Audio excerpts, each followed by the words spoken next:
Yeah, good morning, everyone, and happy Sunday as usual. And I hope everyone had a nice sleep, and I hope everyone is healthy today. And by the grace of our ancestors, the Almighty Lord, I wish everyone a happy Sunday. And yeah, you are welcome back to the Benin Empire Advancement League. Greetings to everyone, according to your time. No matter where you are in the world today, please listen to me very carefully. And before you start criticizing me, I would like you also to understand why I'm here today and what I'm going to be talking about. In the first case, I would like to talk about the Benin Empire and the slavery, you know, because there has been some um, I would say, some histories that suggest that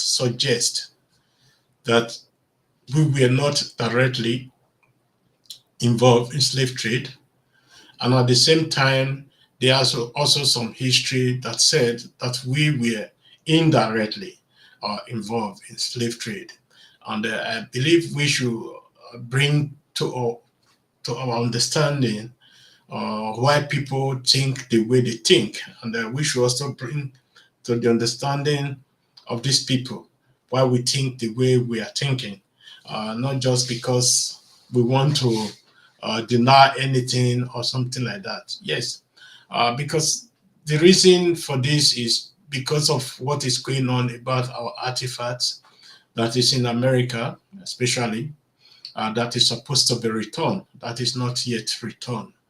I believe we, the Benin, we should do a great job, and we should try to understand these people in a way, these people in America, why they are doing what they are doing. You know, uh, I have traveled almost all these countries. Uh, People are talking about like America, the Caribbean, and the South American. I believe when we the Beninese and most of our leaders, when they go to these places and go to their museum and listen to them very carefully, their history, and I believe we will be having some sort of understanding for these people, why they are doing what they are doing, you know, because in my time in Dominican Republic, in Jamaica, and so on, I used to visit most of their museum to understand these people very well. And I tried as much as possible also to do some many interviews with the indigents and all the indigents of those areas. Uh, Little people known about our people living in all these places. Somewhere like Argentina, you hardly see a black person today. Uh, the black population in Argentina, for example, disappeared, not just because they wanted to disappear, but people make them to disappear.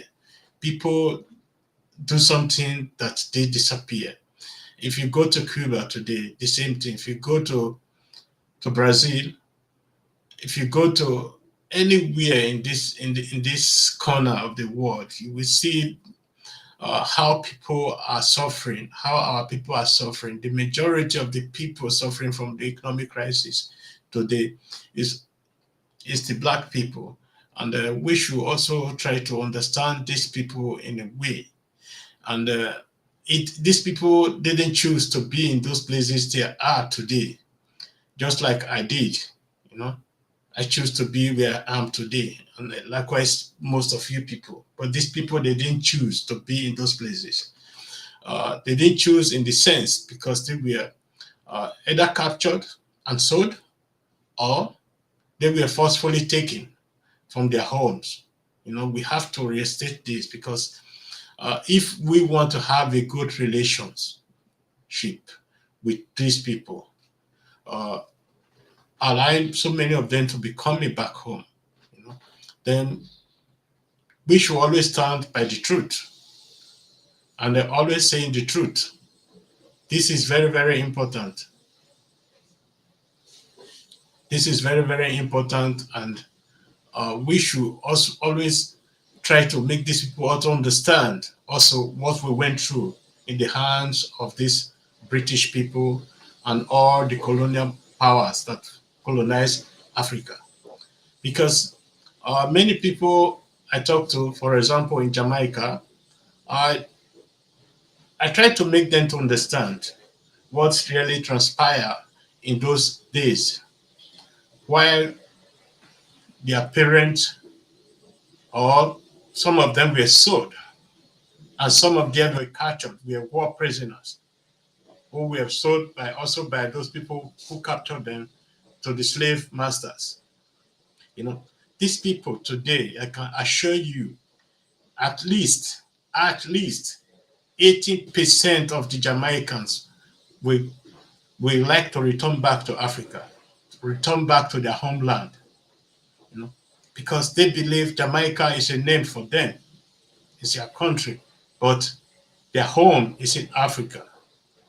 And it's very, very important. That's why I'm saying in the title of this broadcast, uh, when I said our Oba is doing a great job, there's something behind it why I'm saying this, because we shouldn't forget these people are our children. These people are our children. They didn't choose to be where they are today. And their forefather went through hell. They went through hell to be who they are today. They sacrificed a lot to be where they are today. You know, can you imagine? If you imagine when you go to their museum, then you will imagine, then you will understand. You will cry tears. You will shed tears. What was done to these people, you know. So likewise, our own, you know, what Africa went through, because after during the slave trade and after the slave trade, Africa was in a loophole, to say the fact, was in a hole, because the young men and the young women who are supposed uh, to be taking care of the house and taking care of the elders were no longer there. We were having grandchildren without mothers. We were having grandchildren without fathers. That the history of Africa was lost. Not just Africa, the history of black people, you know, were lost in some ways. You know. After the invasion of the Benin Empire, we understand that a lot was lost also. And exactly this is what happened to these people. And if you go to somewhere like Jamaica today, then you will understand. Because I'm always using Jamaica, for example, because this is where you see so many different tribes from Africa concentrated in one particular place. You see Kwale people, you see Igbo people, you see Ga people, you see Akan people, and there's so many. You see so many tribes, but they managed to come together because all of them were black people to settle down, to settle their differences, you know. But the Benin of that period, and I repeat, was not directly involved in slave trade, but we were also indirectly involved. Indirectly involved in the sense that our territory was used most of the time to transport the slaves. Most of these slave convoy also passed through our territory to get to where they were, to their destination. Please understand what I'm trying to say. Lagos, for example, and when we are talking of Lagos, we should also talk about our present president. The Tinubu family and many of the Lagosians of that period were fully involved in slave trade. And Lagos was in that particular period our own territory. Likewise, places like Ondo and Ekiti, Oyo, as we our own territory. Most of these people, for example, in Jamaica today, are from all these areas. And when we are saying we are not directly involved, and I'm saying we are indirectly involved, we should have protected these people. But we refuse to do the needful, you know. And we knew of all this, but we refused to stop all this nonsense that was really going on. Although there was a proclamation that says there's no Benin person, there's no Benin person that should be sold to slavery or should go to slavery. But this was the later part of it, you know. Although the Beninese didn't have any slave trade relation with the British or nor the Portugal, because all we did with the Portuguese and the British were palm oil and rubber, you know. So people should understand this very well. I'm saying this because of what is currently going on in the negotiations with these people about the Benin return of the Benin artifact. We should try to bring understanding to them, try to understand and try to know what they went through, try to have sympathy, you know, in some ways, because these people, they went through real hell, to say the fact. You know, for example, there was an Akan woman in Jamaica who, you know, when the trade, let me say, the trade was already banned, but our people were still under slavery for more than 100 years. Can you imagine people, our brothers and sisters were kept in a places where they have no choice. Either they take their lives by themselves, or they will die from sickness, or people will throw them into the Atlantic Ocean, you know. And after that, if they manage to survive that, where they are coming to, it's another different hell entirely, you know. So it's another different hell entirely, to say the fact. And you see, there was an Akan woman who was able to free herself, who ran away. For example, in Jamaica, who ran away and went to the top of the mountain. I don't know if you people listen to Bob Marley, and if you listen to Bob Marley, you will hear this music, you know. She left and managed to escape. This woman managed to escape. In the night, she will come back to the area where she lived before to free other slaves and take them to the mountain. Okay, she did that successfully several times, and today you can see her status everywhere in Jamaica because of the great job she did, how she freed most of our black people from slavery, you know. And this didn't go unpunished for the black people there, for the Africans that were slaves there. It didn't go unpunished, you know. Those people who tried to escape with her, that was who didn't succeeded. Uh, there was something they did to them that no human being should have done to another human being. You know, For example, cutting off one of their breasts if you're a woman. As a man, your private part being removed. And so many other things that really happen to these people.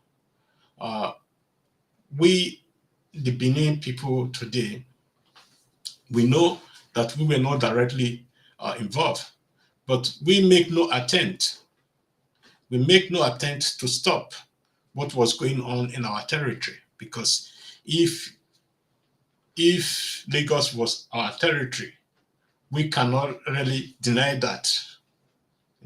Our own no state, Kitty, or we were also having a great influence there. So we should try to bring understanding for these people. Today, I'm not going to spend a lot of time here, but I will say this.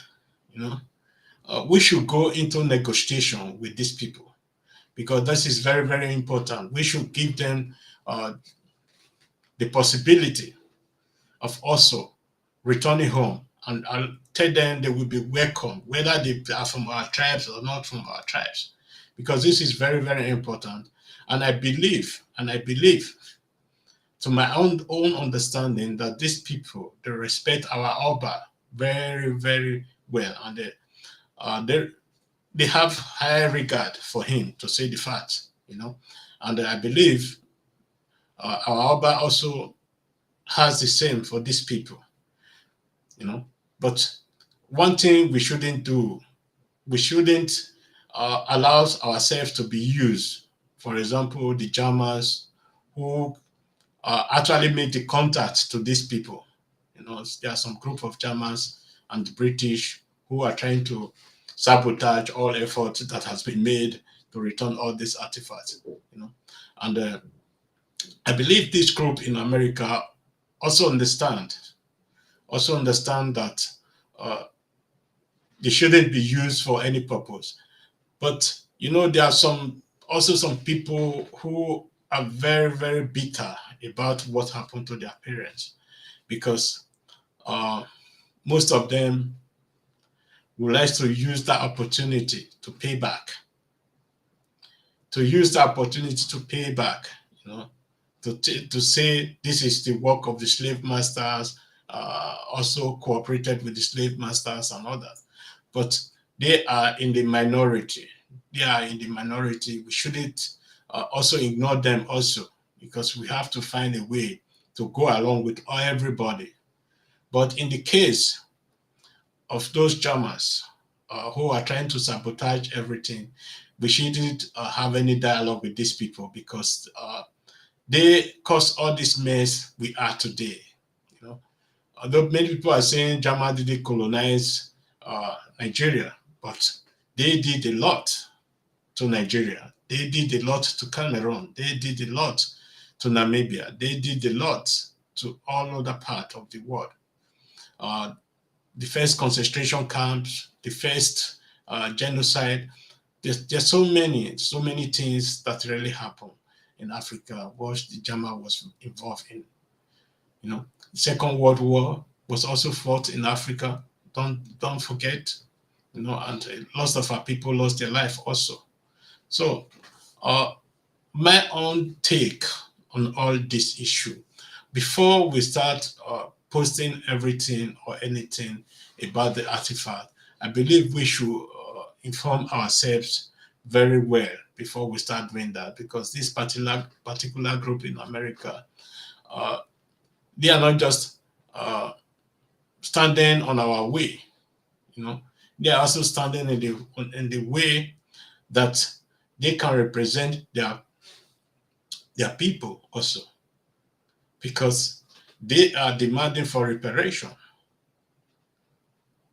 But from my own personal view, I don't believe any reparation there's nothing that can repair the damage that was done to these people. That is my personal point of view.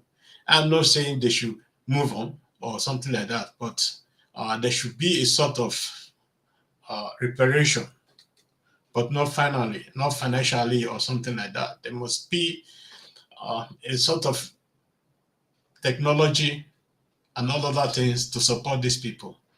And our people, the Black people in America, they are very, very, very, very progressive, and they are also very, very, very poor. We should know that. And I believe in this case, we can do a lot to help these people to stand on their feet, because this is the only thing we can really, really do for these people. Please, I will be leaving this here today. If you have any comment, if you have anything to add to all this, because I'm saying this because so many people will not believe what I'm saying, who were not directly involved, but who were indirectly involved. When we say indirectly, also think about the Shekeri people, So thank you for joining me, and I hope you enjoyed the 20 minutes I spent here. So thank you very much, and God bless everyone.